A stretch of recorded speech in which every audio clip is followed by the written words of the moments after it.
So, good afternoon, everyone. So, today my topic is about the deep learning based detection for multiple case side channel attacks.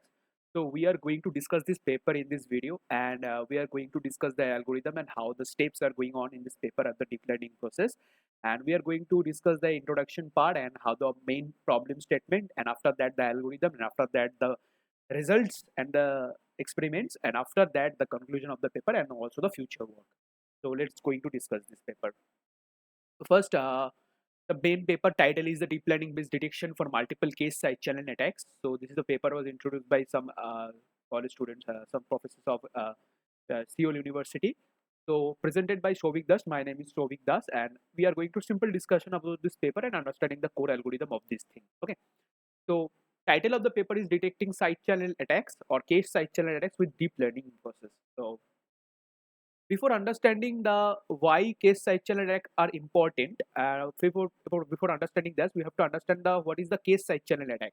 So before understanding the case side channel attack, we have to understand what is the side channel attack. So side channel attack is the type of attack, so security exploit that is takes advantage of information leaked during the physical implementation of the system rather than attacking the software or algorithm itself. So it is attack the physical implementation of the system. So these attacks typically target the hardware such as cryptographic devices or measuring things like the timing information, the measuring things like the power consumption, the measuring things like the your electromagnetic radiation, the measuring things like some acoustic signals. So using those type of signal, we are security exploit the hardware implementation of the system. So this is the type of side channel attack. So according to that, this process is used in cache side channel attack. Suppose we are attacking our cache memory, the near memory of the CPU. So the fastest memory of the after the CPU before the main memory or RAM. So case side channel attack is the attack exploit that do the timing differences and accessing data from computers cache memory. Cache memory stores the frequently accessed data to speed up the access, and the way it is accessed is unintentionally leak information about the data being processed. Like the we are using some patterns and we are using some the data patterns rates. So that we're using some power consumption rate to finding out the what data is being processed. So we can do that. So the attacker can send specific queries to the system and cause the certain cache access and measuring the how the long it takes for the system to respond, and they figure out the which data is in the cache. So by using that we can fetch the cache memory data. So basically exploit the cache memory data by using that attack. So why cache attacks are dangerous? Before understanding this, we have to understand hackers steal the secrets like password or cryptographic keys by spying the CPU cache. There are the examples like flush plus reload. We are going to further discuss these things like what is the flush plus reload and what is the prime plus abort. So this is the case attacks type. So this is the attacking type. So in this paper, we are going to discuss that how we can detect that these attacks are happened, or how we can detect that the cache memory is already attacked by those type of cache attacks. So challenges in detection. What challenges we face in this detection type? The new attacks like prime aborts or non-cache events. So prime plus abort is the stealthiest type of cache attack where we cannot find that they do attack already our cache memory. So we have to understand this. This is a challenge of the prime plus abort attack. So we'll further discuss about this thing, that what is a prime plus abort. And in this paper, the detector prime detector, we can use this detector to find out that whether this attack occurs or not. So after that, the real world have noisy and changing workloads and limited hardware counters to monitor events like HPCs, the hardware performance counter. So we will further discuss about those things. So this is the case side channel attack, or this is the cache attack. So there is a different types of attack based on the observed data. We can already know that prime plus abort this data, prime plus abort, prime plus abort, this attack prime plus abort. So this attack is similar to the prime plus probe attack, but it uses the Intel TSX, the transactional synchronization extension. Intel TSX, transactional synchronization extension, in modern processors to detect the cache activity without needing direct access to the victim's memory. Okay, so we are using this in prime. This is a prime plus abort. In prime plus probe, what we do in prime plus probe, like prime plus probe, This is a different type of cache attack. Prime plus probe, sorry. This is a prime plus probe. So in this prime plus probe attack, what we do, the method where in this method, where the attacker fills the cache with known data. Like this is our cache memory, attacker fills the cache with known data. This is the prime phase. And after that, it measures the access time of the cache memory access. So the prime phase is to fill the known data to the cache memory, and the probe phase is to access the time, measure the access time to infer which data in the line were used by the victim. So this is the prime plus probe attack. This is the prime plus abort attack, and then another type of attack like flush plus reload. This attack, flush plus reload. What the flush plus reload attack do? Let us discuss this first. Flush plus reload attack does what? Flush plus reload is a highly accurate attack technique where the attacker flushes the specific memory locations from the cache. So flushes the memory locations from the cache and then reloads them to check if there is a victim process access them or not. This method is effective when the shared memory is active. I mean, the prime flush plus reload attack is mainly effective when the shared memory locations is active. Like the one CPU is sharing the multiple types of cache. In this time, the shared memory location is active.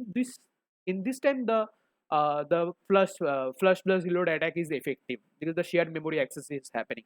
So this is the different types of attack we can understand: the flush plus reload and the prime plus abort, the prime plus flush plus reload, prime plus abort, and the prime plus prime plus probe.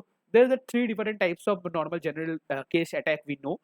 So after that, we get discussing about the background of this thing. Okay, so the background, before understanding the background of this thing, so before going to the background, we have to understand the introduction things like the case side channel attack exploit the shared memory CPUs to steal the sensitive information such as cryptographic keys. We know that, and there is three types of attack we generally know: flush plus reload, prime plus probe, and prime plus abort. We know that.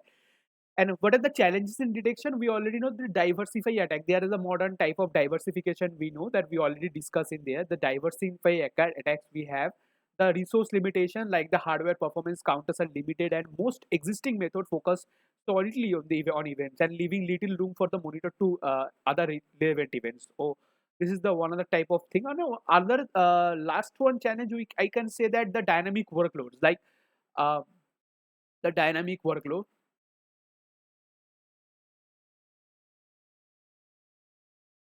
dynamic workload. So what is the dynamic workload? Like real world systems have varying workloads, like make static thresholds for detection effective. In this paper, the author proposes the prime, a deep learning based detection method that can detect multiple types of case side channel attacks. So the author proposed the prime detector. The main thing name is prime, RIME. This is a deep learning based side channel attack and a detection method where the deep learning based totally detection method that is can detect the multiple types of case side channel attacks including flush plus reload, prime plus probe, and prime plus abort, where the prime leverages both cache events and Intel TSX hardware events to detect attacks. Okay, so we are going to discuss these things and how the steps are going on in this general purpose CPU general purpose algorithms and general steps. We are going to discuss that, and after that, I have to understand the background of this thing, like the shared cache. What is the shared cache? Like we know that there are three types of cache memory. We know L1, L2, and L3. So modern CPU have multi-level caches like L1, L2, L3 with varying sizes and speeds. So cache hierarchy, we know that. So shared cache is multiple process shared last level cache LLC enabling side channel attacks. So we know that the Serac channel case and Intel TSX. Before understanding this, what is the Intel TSX thing? The hardware feature. Intel TSX is a hardware feature. Intel TSX is a hardware feature where where that supports the transactional memory.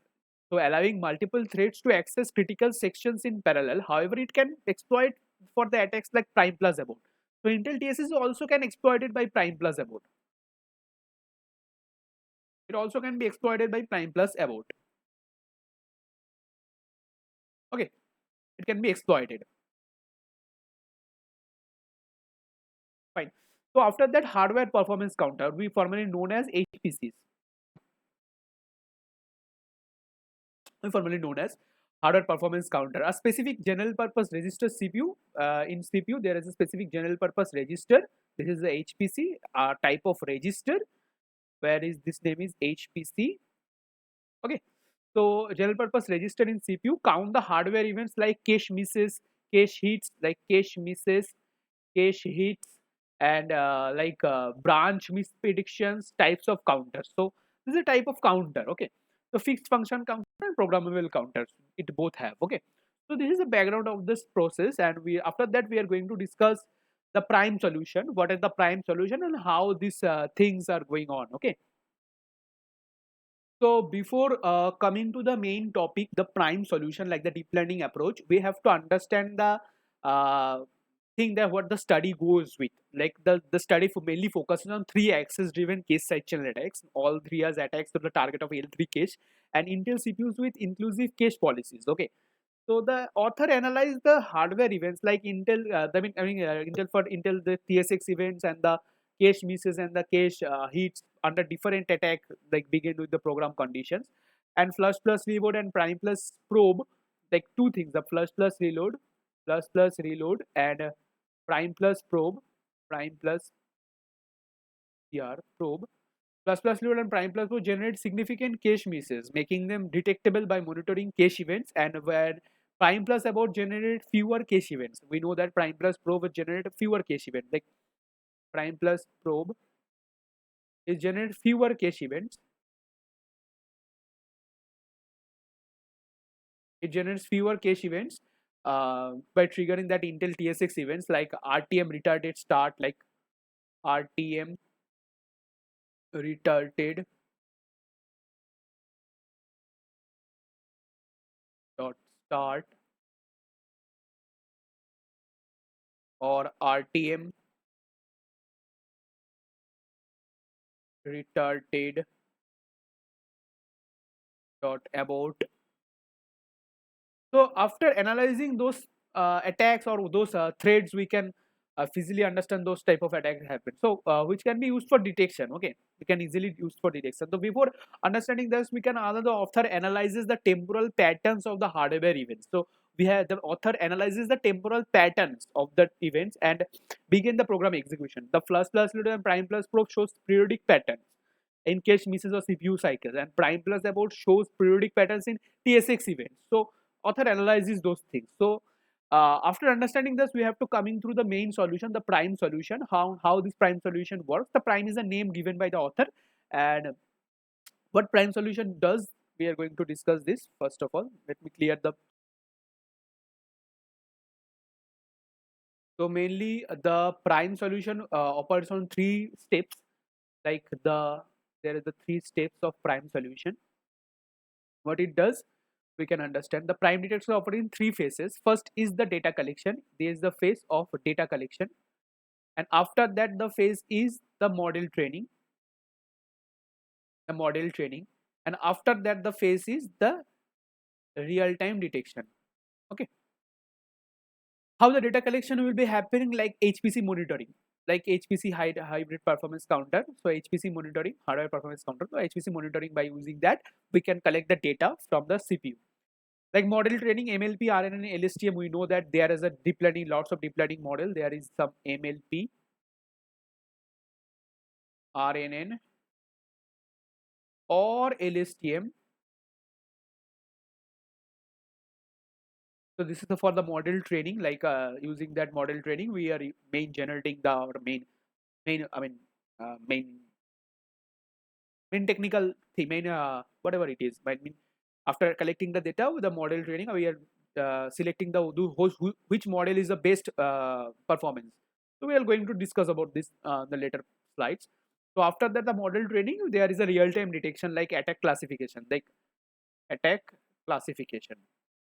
They are going to classify the attack. So which attacks we are already occurred, like prime plus pro, prime plus abort, or prime plus flush plus reload, whatever the attack is attack.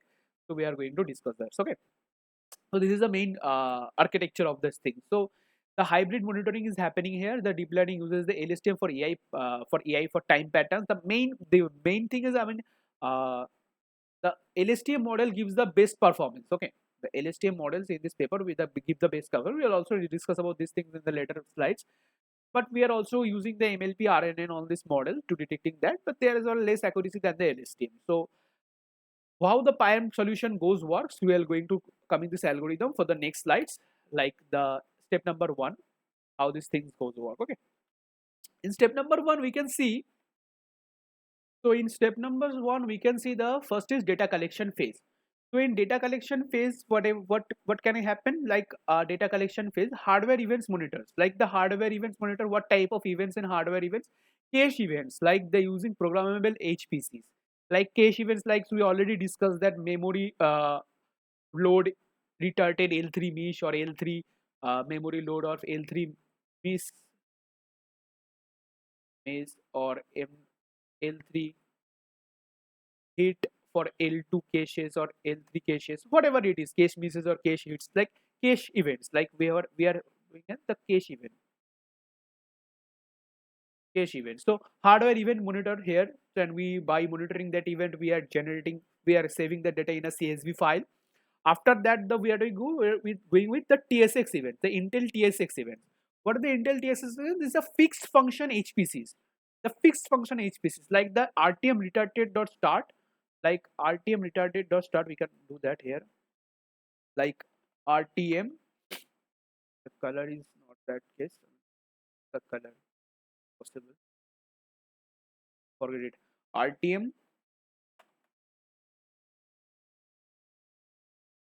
retarded dot start or RTM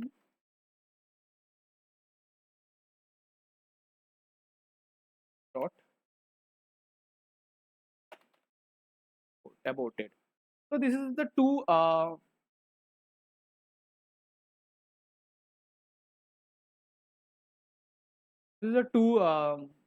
Intel TSX events. We can see that.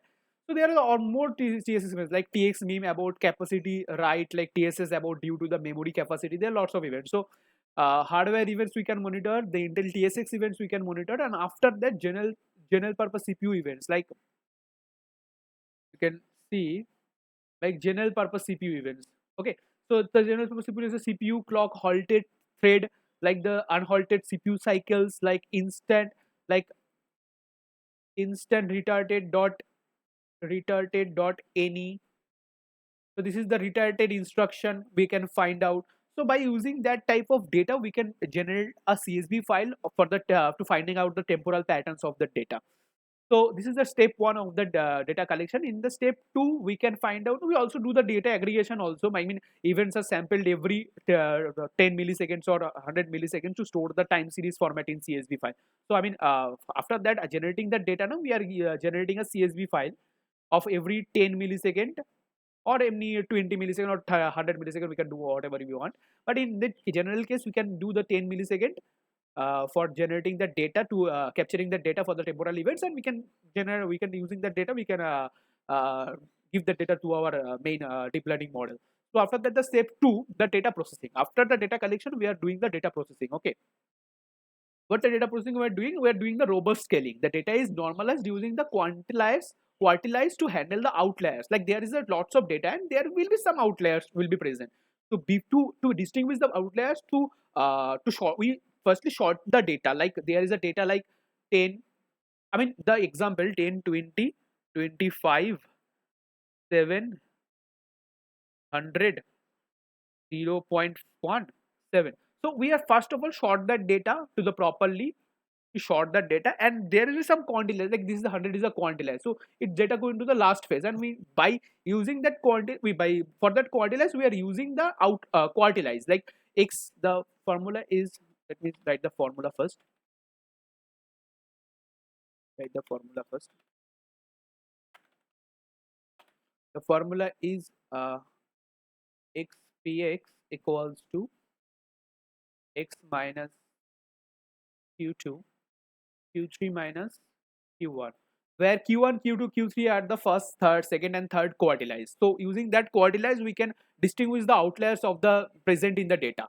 So after the quartiles, what we are doing, time series windowing. So time series windowing means the data is split into overlapping windows, like 160 millisecond windows to capture the temporal patterns. Like the data is, we have the data like 5 minutes of data. So we are redoing the data for the 160 millisecond. Like each and every data is 160 millisecond.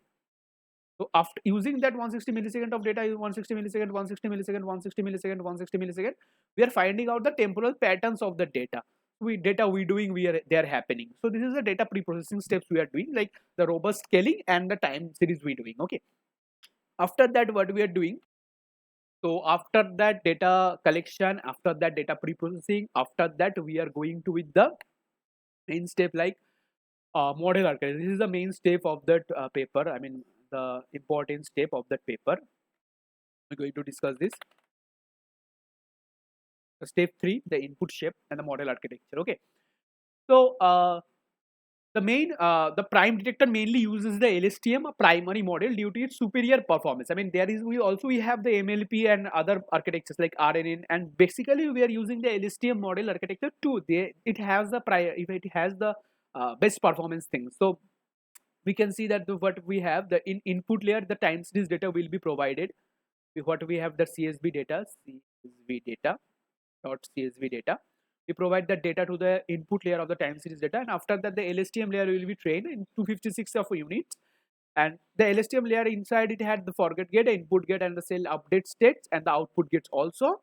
It have the dropout layer also, and the dense layer of the softmax activation functions of the 4-class output. What is the 4-class output? In beginning the program, or FLUSH+RELOAD, PRIME+ABORT, and PRIME+ABORT attacks happen. So 4-class multi-class classification. Okay.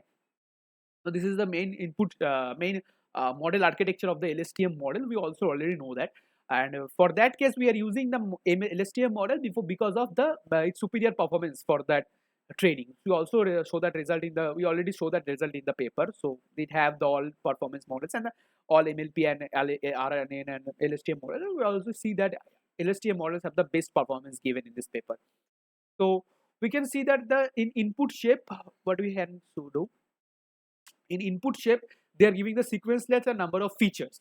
In input shape, they are given the sequence length and number of features. The sequence length is 16 and the number of features is 5. Like the 16 time steps, 160 milliseconds of window. So that's why they are giving the 16 for the 16 time steps and the 5 hardware events. So this is the 5 hardware events. So this is the input shape. Okay. So in input shape, that's it. The loss function, they are using the categorical cross entropy for multi-class classification. So they are using the categorical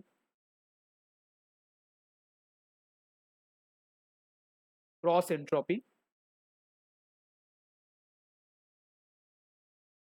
Categorical cross filter. They are in optimizer, they are using Adam optimizers specifically. They are using Adam optimizer. In regularization, they are using the dropout layer. They are using the dropout layer for 50%. So to prevent overfitting. We already know that we are using the dropout layer for prevent overfitting here. So this is the main model architecture and the input shape, loss function, optimizer, and the regularization we are using here. So after that, the step 4 we are coming out. We are coming to the step 4. Here what happens, the dataset splitting will happen. Like we split the dataset like 37% of the data, like 2.25 million samples. 37% of 2.25 million samples. We have the samples of 2.25 million of for that sample we are using the 30% of the data for the training process, and for the testing process we are using the remaining 63% of the data. Then basically giving this less data to the training process. I mean, author uses the less data to the training process, and after that the testing process, it has the 63% of the data. Okay, so first after that the training loop, he uses the author uses the 128 of branch size and the epochs of 100 epochs, and and after that the key hyperparameter they are using, like the sequence length of 160, like 60 millisecond, 160 millisecond of Windows 16. We already know that in the last step. And hidden units 156 LSTM hidden units, and learning rate will be using the Adam optimizer, the 0.001 learning rate they are using. Okay, so after that the training process, here is the training process of step 4. After that coming to the real time detection, like hardware event sampling. Coming to the real time detection, hardware event sampling. So here what's happened, like hardware event sampling, like the events are sampled every 10 millisecond and pre-processed in real time. So events are sampled in 10 millisecond every, and pre-processed in real time.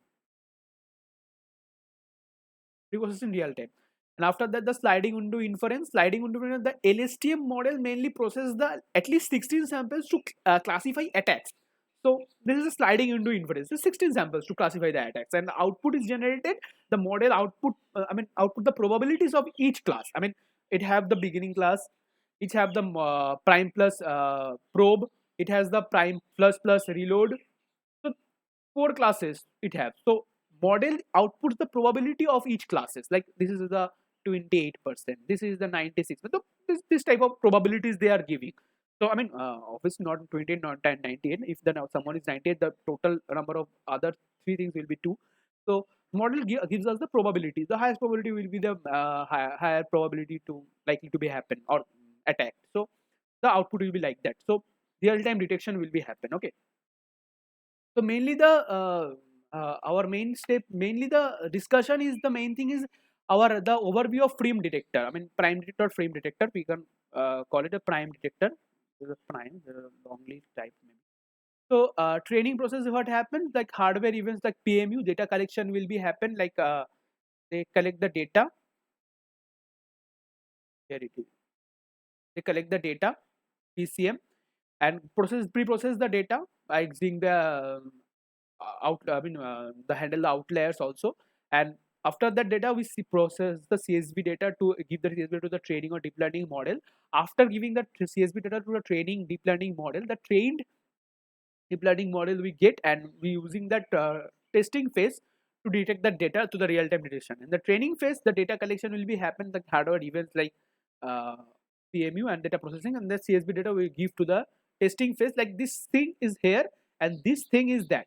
Okay, so we give the data to the testing phase and the detection results will be outed. So this is the best. The best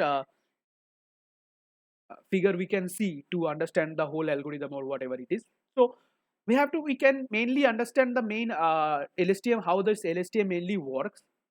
Okay, this is the main thing, how this LSTM mainly work, and we can do this in a further discussion. But in that video, we cannot discuss the how the LSTM totally properly work and how generally data collection will be happen. And uh, the overview idea, this is the what it is. This is the basic idea of the overview as an overview. Okay, so after that, the distribution of the hardware events like FLUSH plus reload and prime plus pro and begin programs to high workload condition. So all the results in a high workload condition, each and everything in a high workload condition. We can see that prime plus reload is probability, there is the frequency is high, and RTM retard the start is L3 miss in, or each and every cases the L3 miss happen. So in prime plus abort, in RTM retarded start is frequently happen, and in prime plus abort or begin programs there RTM retarded abort is frequently happen. So we can see that discussion on the paper also. So the main 4 steps or 5 steps, if we detect, if we can say, the main steps are like the hardware events we monitored. We by using that hardware events, we clustering, we take that data to data collection using the HPC system, and after that data collection, we pre-process the data like data aggregation, and after that we give the data to the CSV to the LSTM model for the 37 or something percent to the training phase, and after that the testing phase of the 63%. And in the LSTM model, it's do the time series classification, and after that the data for the testing phase we do the attack detection. Okay, so after that the discussion, we can go to the next slide.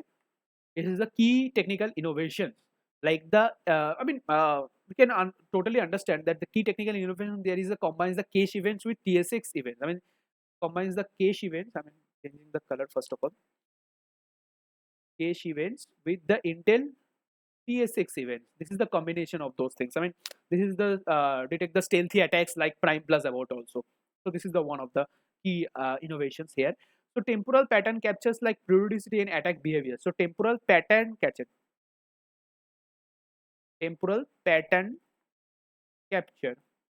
Here the temporal pattern capture is also here. The case side channel and TSX events is also here. And after that, the single model distinguishes between the 3 types of begin program. So a single model, here we use the single model to distinguish the both are all 3 type of attacks, or also the begin program. So why LSTM works best here? There is also a question arises that why LSTM is best here. Because of the LSTM gates, first of all. The LSTM has the three LSTM gates like the forget gate, input gate, output gate to retain long-term patterns, to retain long-term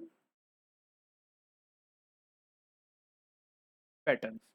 Then after that, the dropout layer, we also have like dropout layers and robust scaling mitigate noise from the dynamic workloads, handling dynamic workload efficiently. So dropout layer is mainly for the robust scaling mitigates the noise. So mainly for the robust scaling.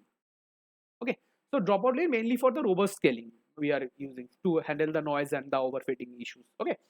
So after the key technical innovations, we are going to the why LSTM works best here and experimental evolution and discussion. We can experimental evolution. I mean, what experimental evolution does here? I mean, we can easily see that the experimental were conducted under three workload conditions, like where the prime, I mean, the high workload, medium, and low workload. So in high workload, now, so in access all workload condition, I mean, in averagely access workload, flush plus reload gives a 98.8% in LSTM model, and prime plus probe also gives the 85.33, and prime plus abort also gives the 99.36. We all the whole table is also present in the paper. We can also see that. But the thing is, the paper also uses the MLP and the other RNN models, and also the LSTM. The LSTM goes with the best results with this paper. So I am write these results of the LSTM models only. So with LSTM based detection technique, around 4.7 millisecond on average. Okay, it detects the attack, whatever it is. So after that, if you go to the depiction of Intel TXX, like the Intel depreciated TSX in newer processors due to security concerns, but it is still used in many systems, the making Prime relevant. Okay. So after that, applicability of Prime, like the Prime can be extended to detect other TSX events attacks too, like the meltdown attack or Spectre attack, by monitoring additional hardware events. We can do that in further process. This is the discussions obviously, but it is the future work also. Okay, future work also. Okay, so applicability of Prime. After that, the limitations there, like the Prime relies on the hardware performance counter, which may vary across different CPU architecture. So obviously the Prime mainly relies on HPC. Prime mainly relies on HPC hardware performance control, which can be vary for the different CPU. Like if you shift it to AMD, that architecture will be different. If you shift it to Intel, architecture will be different. If you shift it to other CPU architecture, the architecture obviously different. So the data, I mean, the thread called or thread attack, thread things will be different also. The temporal patterns will be different also. So in that case, the maybe the one experimental prime process cannot be used in other hardware, I mean other CPU things. So it can be limitations of this, and also the method may require adjustment to detect the newer attacks that exploit different hardware events too. So this is the main thing. Okay, this is experimental evolution and discussion of this paper, and whatever we have in this paper we discuss this, and after that we come to the conclusion of the paper, like the key contribution is identification of Intel TSX and efficient use of HPCs like hardware performance counters. Also, multi-class classification happen here, and high detection accuracy will be there. And you can also see that the more than 98% accuracy will be there in for the LSTM model. You already see that. The prime detector technical core lies in LSTM-based time series analysis of hybrid hardware event. By combining cache and TSX event monitoring, it achieves the high accuracy and detected both conventional and stealthy attacks under dynamic workload. Stealthy attack means with flush plus reload maybe. And after that, the use of robust scaling and sliding window inference ensures the adaptability of real world conditions. So these are the conclusion of the paper. So I mean, improve the efficiency or detect process to reduce the resource overheat. We can also do that. So there have the resource overheat also. So this is all about the paper here, and thanks for giving me this opportunity to understand to elaborate this paper in my way. And thanks for watching this video. Thank you so much.